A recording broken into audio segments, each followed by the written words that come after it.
Boa noite a todos. Para começar a nossa noite, vamos ler mais um item do livro Vinha de Luz, psicografado por Chico Xavier, pelo Espírito de Emmanuel.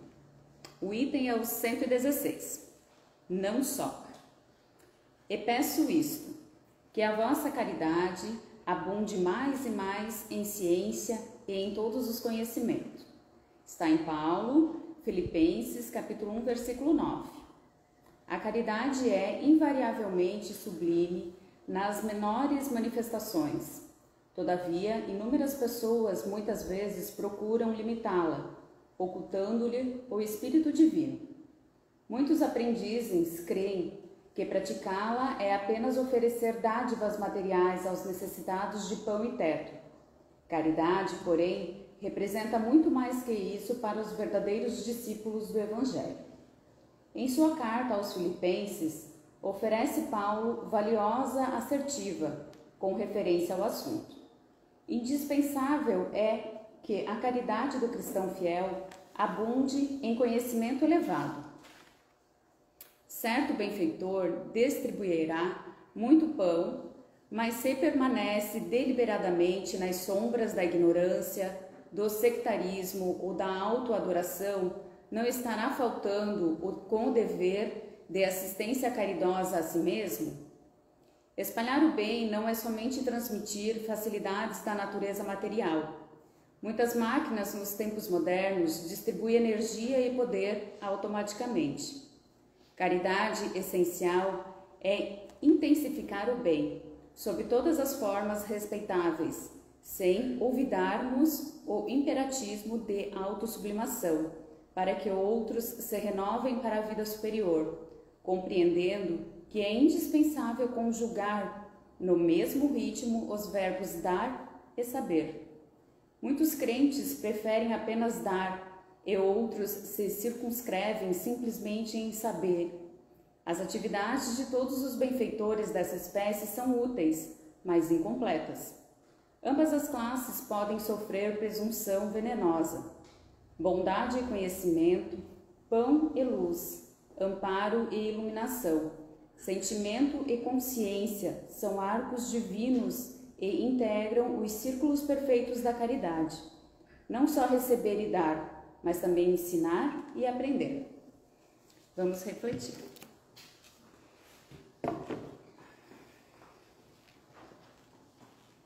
Boa noite a todos. Sejam todos bem-vindos a esta Casa Espírita. Então vamos neste momento deixar as nossas preocupações lá fora e levar os nossos pensamentos a Deus, a Jesus, a espiritualidade maior e amiga, que sempre nos acompanha, orienta e protege. Agradecer por estarmos aqui mais uma noite para aprendermos. Possamos aproveitar esses momentos para colocar em prática o aprendizado que aqui recebemos. E com isso nos sentirmos mais fortes, seguros e confiantes na nossa caminhada. Que a Tua luz, Senhor, e o Teu infinito amor nos envolva hoje e sempre. Que assim seja e graças a Deus. Para nos passar a mensagem de hoje, nosso irmão Felipe, fique à vontade e seja bem-vindo.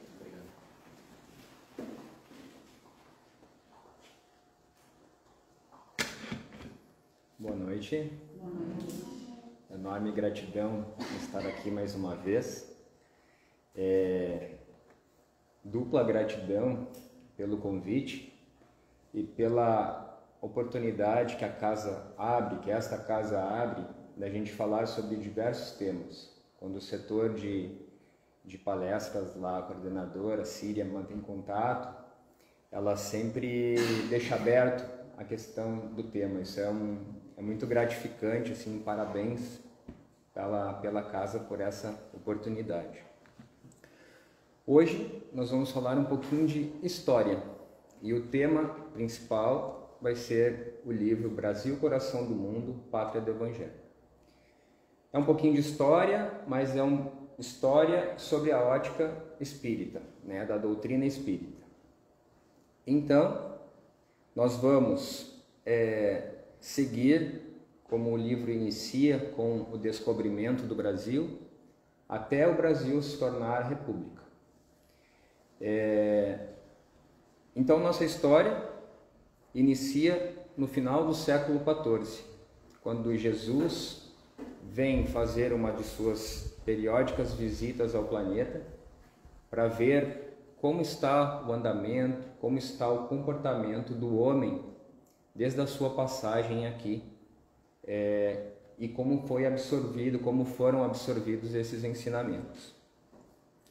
Então Jesus vem com sua equipe de espíritos, com sua falange de espíritos, de benfeitores, que no decorrer do processo que falarmos aqui, vamos ver quanto esforço que o plano espiritual teve e tem para trazer o Brasil no papel do que ele precisa ser para a espiritualidade. Então ele vem aqui, em uma de suas visitas, ele se entristece muito com o que ele vê. Ele vê o mundo político e social exausto na Europa. Recém haviam acontecido o período das sombras da idade medieval, das cruzadas, muitas guerras, onde muitas atrocidades, quem acompanha, quantas mortes aconteceram, quantas guerras aconteceram nas cruzadas, em nome de Deus. Havia cessado toda e qualquer atitude de amor e fraternidade. Então, o continente europeu totalmente tomado pelos homens em baixa vibração. Então, um dos anjos que acompanha Jesus nessa visita é Eliú. Eliú é um dos anjos encarregados dos problemas sociológicos da Terra. E ele sugere, então, não existe mais no continente europeu alguma nação que possa reerguer o amor, a fraternidade. Está tudo desgastado em baixíssima vibração.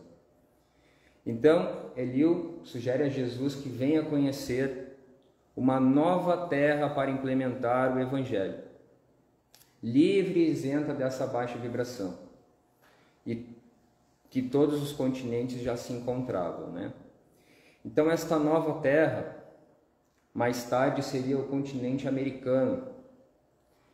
E esta terra, que formaria a pátria do Evangelho, ficaria mais ao sul, que mais tarde seria o Brasil. Então, designado pelo Mestre Jesus, em 1394, Eliú reencarna em Portugal como Dom Henrique de Sagres, um grande navegador, cuja missão era renovar as frotas, as descobertas portuguesas e expandir esse processo de navegação. Então Eliú cumpre sua missão, ele consegue renovar o ânimo das frotas da navegação portuguesa e ocorrem algumas importantes descobertas de novos territórios, como Vasco da Gama, em 1498, que descobre o caminho para as Índias, que é o grande despertar de destino que vai ajudar na descoberta do Brasil. Ocorre a descoberta do Canadá por Gaspar de Corte Real. E justamente por essa descoberta do caminho das Índias, desperta em Portugal interesses para atividades comerciais que sejam realizadas lá. Então, ao mesmo tempo que o materialismo desperta em Portugal o interesse que vai mover a ação de ir buscar novas terras através dos acordos comerciais, Cabral sai de Lisboa, então, com suas caravelas, com o intuito de realizar esses tratados comerciais. Porém, ele, por uma questão que no livro fala, que ele é intuído espiritualmente, surge um senso de curiosidade para direcionar esse trajeto um pouco mais ao oeste para conhecer novas terras. E justamente em sonho ele é intuído pela espiritualidade e acaba vindo parar nas novas terras e descobrindo o Brasil. Esse livro é muito rico de detalhes Então, por mais que eu tente resumir e falar em tópicos, algumas coisas eu vou precisar ler. E foi assim que o minúsculo Portugal, através de 3 longos séculos, embora preocupado com as fabulosas riquezas das Índias, pôde conservar contra ingleses, franceses, espanhóis, a unificação territorial da pátria com 8,5 milhões de quilômetros quadrados e com 8.000 quilômetros de costa marítima. Nunca houve exemplo como esse em toda a história do mundo. As possessões espanholas se fragmentaram, formando cerca de 20 repúblicas diversas. Os estados americanos do norte devem sua posição territorial às anexações e às lutas da conquista. A Louisiana, o Novo México, o Alasca, a Califórnia, o Texas e Oregon surgiram depois da emancipação das colônias inglesas. Só o Brasil conseguiu manter-se uno e indivisível na América, entre os embates políticos de todos os tempos. É que a mão do Senhor se alça sobre a sua longa extensão e sobre as suas prodigosas riquezas. O coração geográfico do orbe não podia se fracionar. Então, durante 3 longos séculos, a extensão imensa do Brasil, são 8,5 milhões de quilômetros quadrados, ocorreu em alguns períodos da história, em alguns tempos, domínio de algumas áreas, porém, o coração geográfico se manteve para justamente um esforço da espiritualidade para demonstrar o Brasil como o coração do mundo mesmo na forma física geográfica. Seguindo nossa história, então, vão acontecer muitas reuniões do plano espiritual, porque a gente vai ver que existem muitos fatos que o homem acaba complicando por ganância, por guerras, por interesses, e o plano espiritual está sempre intervindo positivamente e intuindo para que o processo aconteça. Então acontece uma nova reunião dos mentores espirituais e Jesus nomeia como responsável da nova terra do cruzeiro, ou seja, como guia espiritual do Brasil, Ismael. Um fato curioso de Ismael é que em algumas fontes ele é o mesmo Ismael, filho de Abraão, com a escrava Agar, que deu origem aos povos árabes. Então ele viveu em torno do século há 2.000 anos antes de Cristo, mais ou menos. Ele evoluiu, como na sua última encarnação ele evoluiu, e se tornou o anjo e foi nomeado por Jesus, o guia espiritual do Brasil. Esse anjo, ele trabalha arduamente na história do Brasil, juntamente com suas falanges, juntamente com Jesus e juntamente com Eliu, para o processo de desenvolvimento do país. Então ele aceita, com profundo sentimento de gratidão, este desafio de implantar a pátria do Evangelho, e ele convoca e reúne vários espíritos para trabalhar nesse processo. Inicialmente, então, reencarnam no Brasil, os padres reencarnam em Portugal, e vêm para o Brasil com o intuito de catequizar os povos indígenas, os padres jesuítas. Então, dentre eles, a gente pode destacar o padre Manuel da Nóbrega, que juntamente com José de Anchieta, Bartolomeu de Mártires, Diogo Jacome, Leonardo Nunes, todos eles realizaram um trabalho de ensino e de religiosidade e de educação junto aos povos que aqui se encontraram. Então, esse primeiro intuito de trazer o equilíbrio, trazer a espiritualidade, a noção de educação, de religiosidade, parte desses seres. E especificamente, Manuel da Nóbrega, ele, juntamente com José de Anchieta, considerado o pai da literatura brasileira, eles realizam a fundação da cidade de São Paulo, em 25 de janeiro. E o nome São Paulo e a data especificamente tem algo em comum com Saulo de Tarso, ou Paulo, o apóstolo Paulo, que intui Padre Manuel da Nóbrega para a realização da fundação da cidade, e ele, por intuição, ele resolve homenagear o apóstolo Paulo, por isso São Paulo tem esse nome, e foi fundada em 25 de janeiro, a data de conversão de Saulo de Tarso como Paulo, como apóstolo de Cristo. Outro detalhe importante é que Manuel da Nóbrega, após a sua encarnação, seguindo a sua trajetória espiritual, ele é Emmanuel. O mentor, muito tempo foi mentor de Chico Xavier, e um pouco antes do desencarne de Chico, ele já reencarnou no Brasil. Por volta do ano 2000, Emmanuel já está reencarnado aqui no Brasil, numa cidade do interior de São Paulo.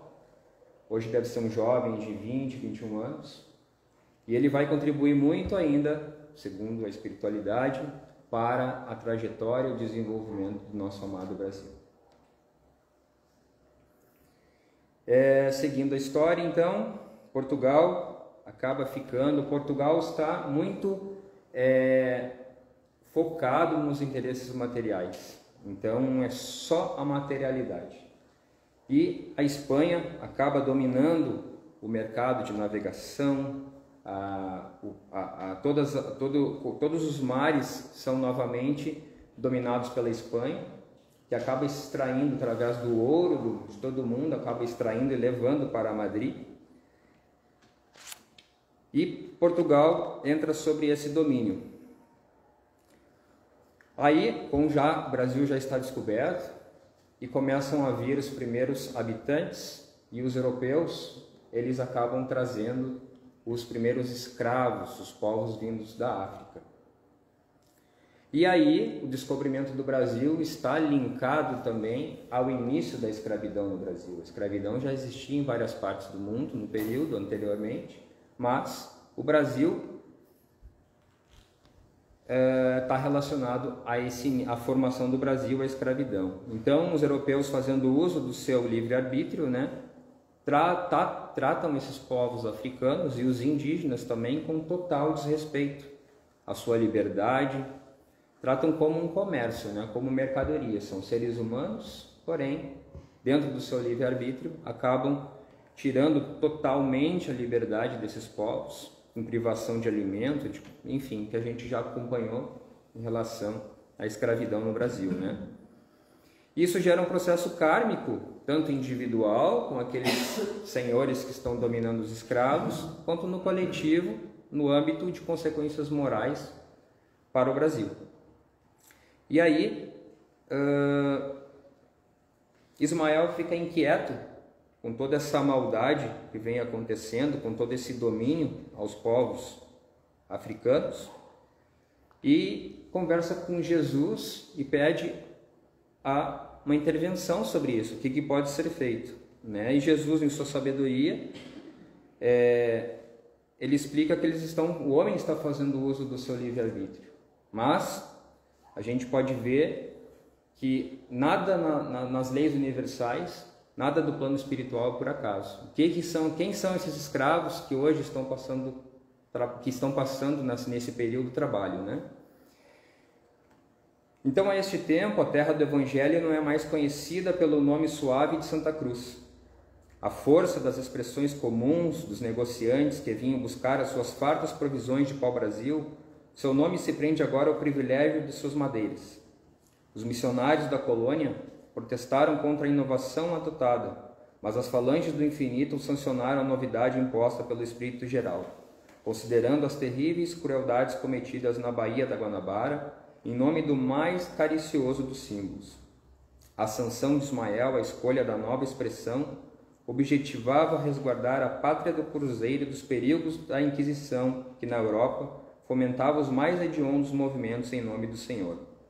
A situação do Brasil, sob todos os pontos de vista, como da metrópole portuguesa, era dolorosa e cruel, embora governado por funcionários de Lisboa, segundo as combinações estipuladas da península. A raça aborígena e a raça negra sofriam toda sorte de humilhações e vexames. Os índios procuravam o norte em busca de seus amigos franceses. Então, a gente vê que começa a se direcionar um período sombrio no processo, e Jesus ele fala nessa questão de que esses espíritos os espíritos europeus estão exercendo seu livre-arbítrio de domínio, porém, quem são esses escravos? Esses escravos que aqui serviram nesse processo são os senhores feudais da Idade Média, são os perseguidores da Inquisição, são os romanos, aqueles que mataram em nome de Deus nas guerras santas. São todos espíritos que de alguma forma escravizaram, dominaram no passado e pediram para reencarnar no Brasil nesse processo como escravos, para ajudar na contribuição, então, no desenvolvimento do país. Os escravos foram os grandes responsáveis por carregar sobre os seus ombros flagelados quase todos os elementos materiais para a organização física do Brasil. Então, para se desenvolver, carregar as coisas, todos os elementos físicos, abrir matas para desenvolver as cidades, tudo passou pelo ombro, né, do flagelado dos escravos. Mas, como nada é por acaso nessa vida, a lei de ação e reação fazendo efeito. Esses espíritos, esses seres estão se redimindo de ações no passado e contribuindo para o desenvolvimento. Os povos europeus podiam se resignar e tratar com respeito, tratar com acolhimento, mas dentro do interesse, do grau de entendimento e vibração do homem, né, no período que até hoje é assim, se usa do livre-arbítrio para forçar esses povos sendo escravizados, mas eles escravizaram no passado, estão se redimindo. Um detalhe importante, por exemplo, os romanos, a parte do Império Romano, lá da questão das perseguições e tudo mais, aconteceu no ano 300. Aqui a gente está falando do ano 1500. Foram 1200 anos que esses espíritos demoraram para poder ter a oportunidade de se redimir, né? e limpar essa questão kármica deles.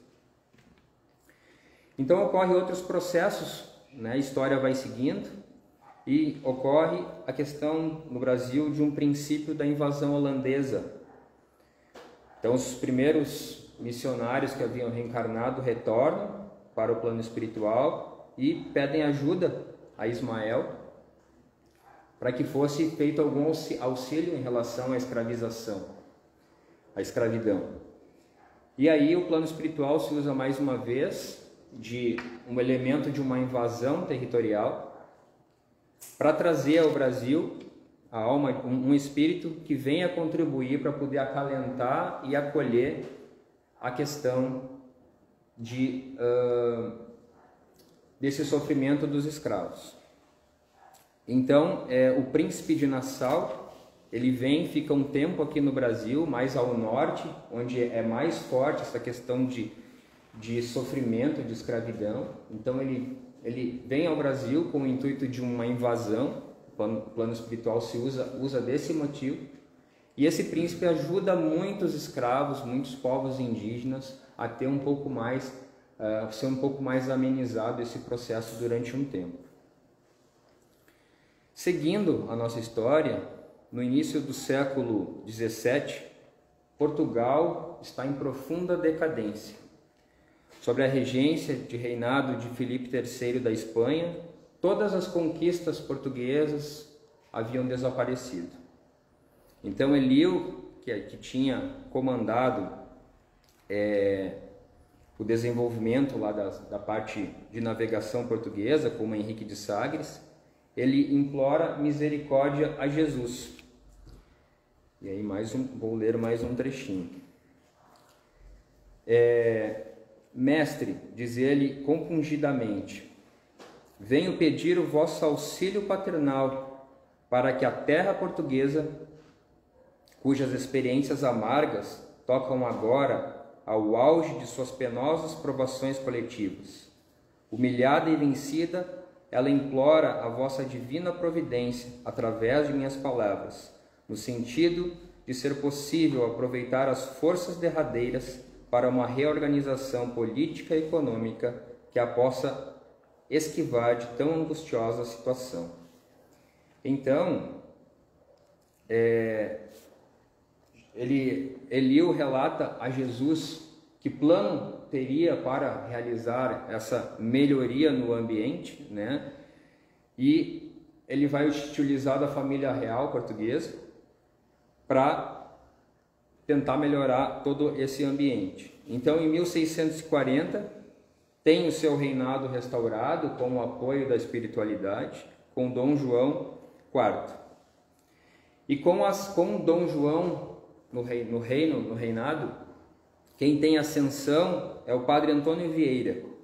E esse padre ele embarca para o Brasil com a missão espiritual novamente de tocar os corações dos habitantes aqui do Brasil. Ele consegue, no decorrer de sua trajetória, libertar muitos índios e muitos escravos, porque ele tinha um grande conhecimento, mas ao mesmo tempo um grande magnetismo que tocava os corações, e com isso propiciou essa libertação de muitos índios e muitos escravos.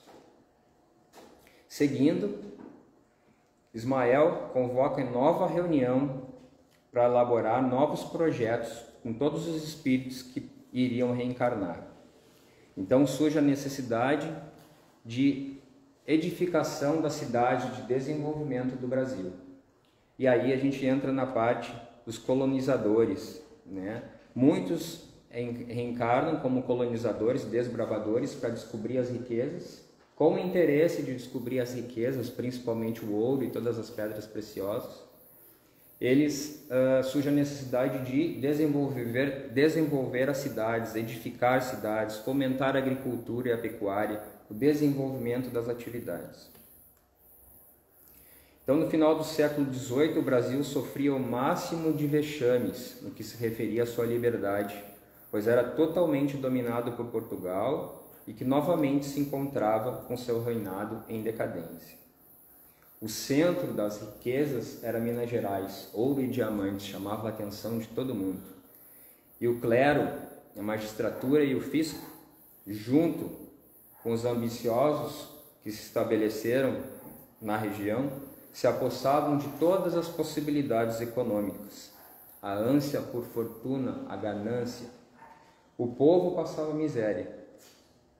E aí surge um movimento de tentar libertar o Brasil de Portugal, pois já vinha acontecendo a independência da América do Norte, então surge essa necessidade.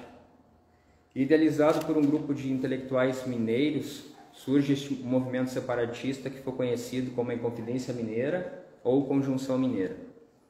Então os idealizadores do movimento foram traídos e foi levado ao plano do governador de Minas Gerais que iria acontecer esse movimento separatista.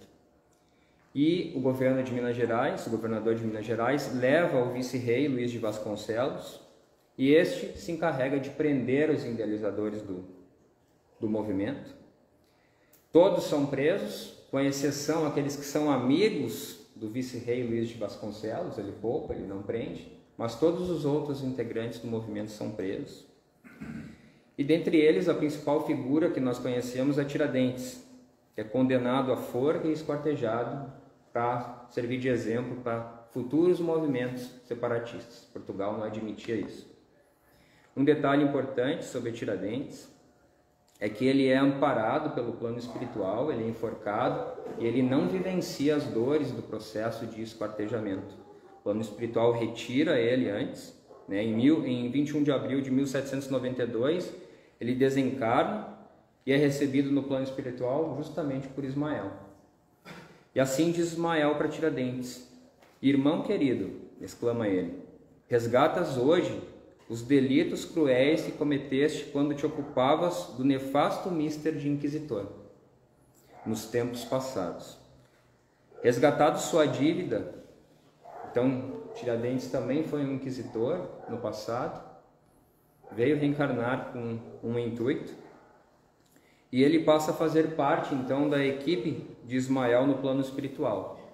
Mais adiante nós vamos ver que ele está uma outra importante figura no momento importante do Brasil, intuindo. Então, em 1789, inicia-se a Revolução Francesa. Napoleão Bonaparte assume como imperador Então existe uma questão de Portugal acaba se aliando à Inglaterra e a França se aliando à Espanha. Isso, como tem um domínio maior, França e Espanha tentam invadir Portugal. Com isso, a Inglaterra sugere à corte portuguesa a sua retirada para o Brasil. Então, em janeiro de 1808, Dom João VI chega ao Brasil e encontra aqui muita hospitalidade. Então, um parênteses, a gente repara que os eventos que vão acontecendo no Brasil, invasões, guerras, tudo tem um propósito também que contribui para que os processos sejam acontecendo dentro dos desígnios da espiritualidade. Então, com a vinda de Dom João VI ao Brasil, começam a surgir as primeiras instituições no Rio de Janeiro. Em 1815, o Brasil passa de colônia para reino e surge uma era de prosperidade geral aqui na região do Brasil. Em 1817, Dom Pedro casa-se com a arquiduquesa Leopoldina, que virou a princesa Leopoldina. Um detalhe importante é que a princesa Leopoldina teve um papel importante e terá um novo papel importante no futuro do Brasil. Ela também, assim como Emmanuel, já está encarnada no Brasil. Eu vou ler um trechinho do livro que fala sobre a personalidade dela. No ano seguinte, casou-se o príncipe Dom Pedro com a arquiduquesa Leopoldina da Áustria. Alma sensível e delicada, essa princesa europeia foi trazida ao Brasil de acordo com as determinações do mundo invisível, para colaborar na realização dos elevados projetos de Ismael e dos seus mensageiros.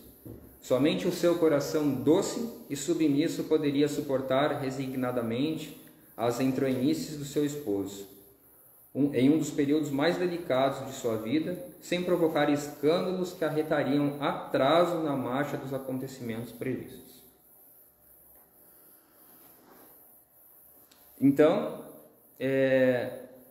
como Portugal também encontra-se como colônia num período conturbado e faz com que Dom João VI, que era então o rei aqui no Brasil, a retornar a Portugal, ficando Dom Pedro I como príncipe regente. Então surge aí um senso de patriotismo e novamente de emancipação do Brasil em relação a Portugal. Chega a Portugal o conhecimento desse movimento de emancipação e é ordenado que tropas portuguesas venham ao Brasil para repatriar Dom Pedro I. Então vêm inúmeros soldados para cá. Poderia-se acontecer uma grande guerra, com sangue, com mortes, mas o plano espiritual intervém de novo e o comandante responsável se retira do Rio de Janeiro sem nenhuma morte e Dom Pedro diz que não vai, que fica, né? E aí isso gera mais força ao movimento de emancipação. Então surge já na espiritualidade, Jesus mesmo já fala que é iminente a emancipação do Brasil.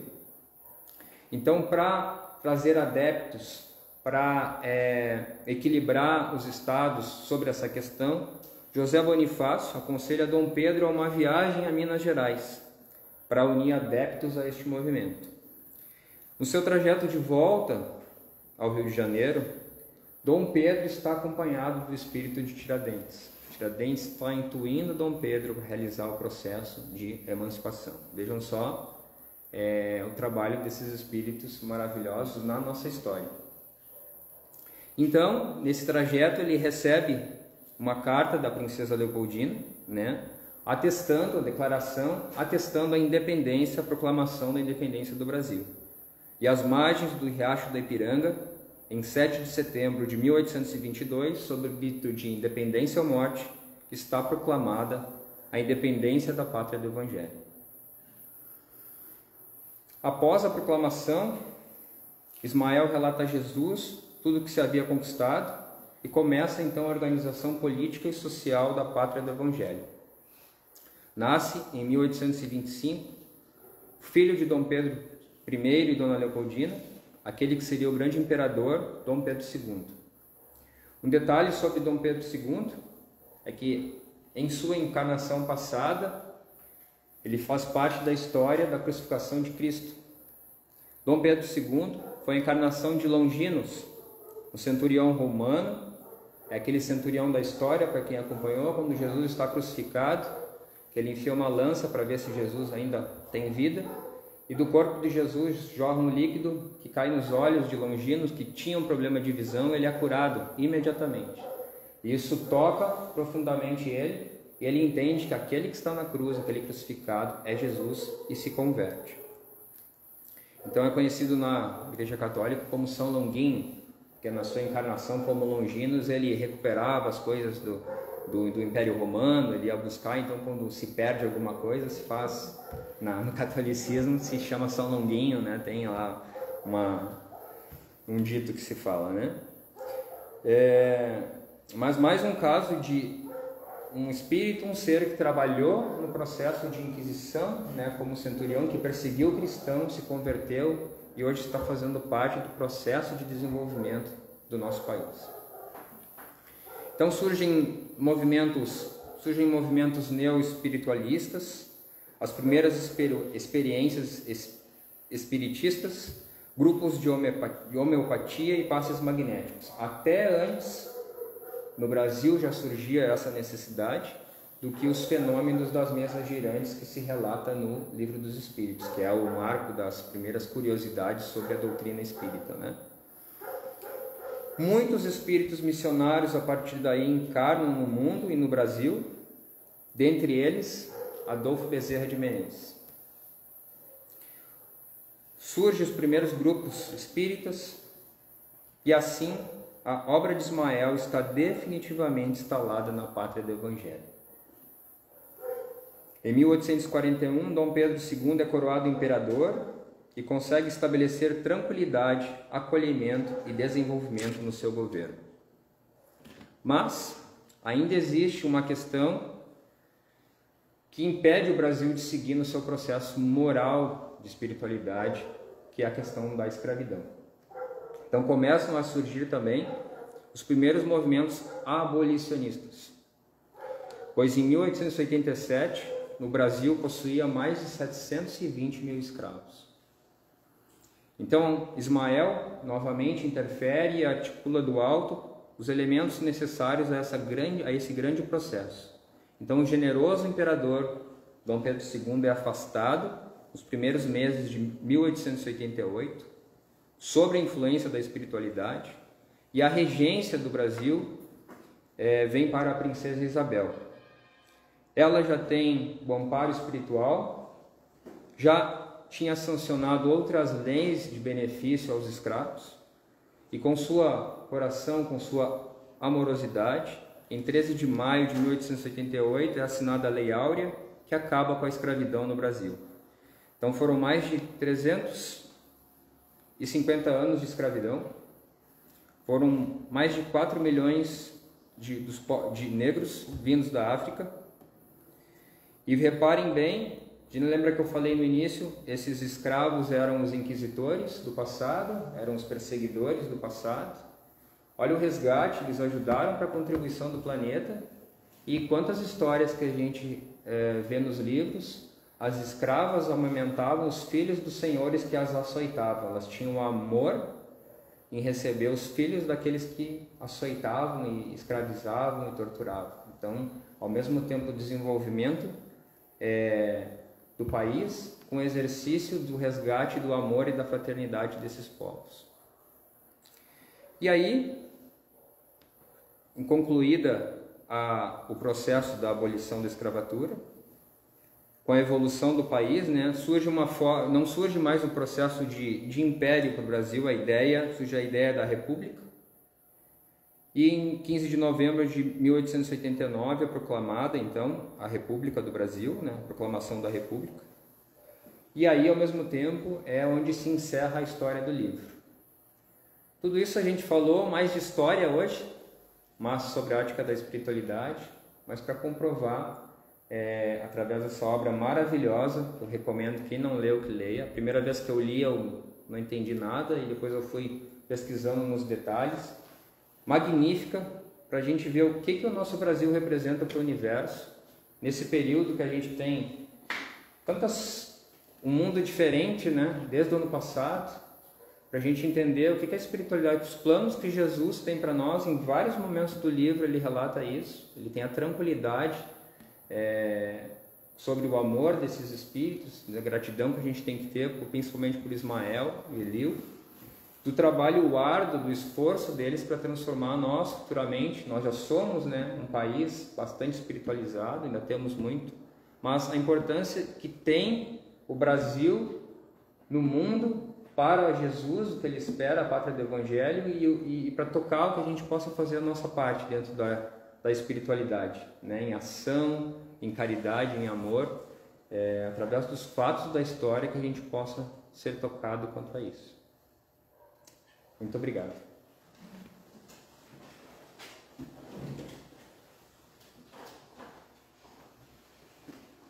Então, agradecemos ao nosso irmão por nos trazer, né, nos fazer relembrar e nos trazer essas informações sobre a nossa caminhada até aqui.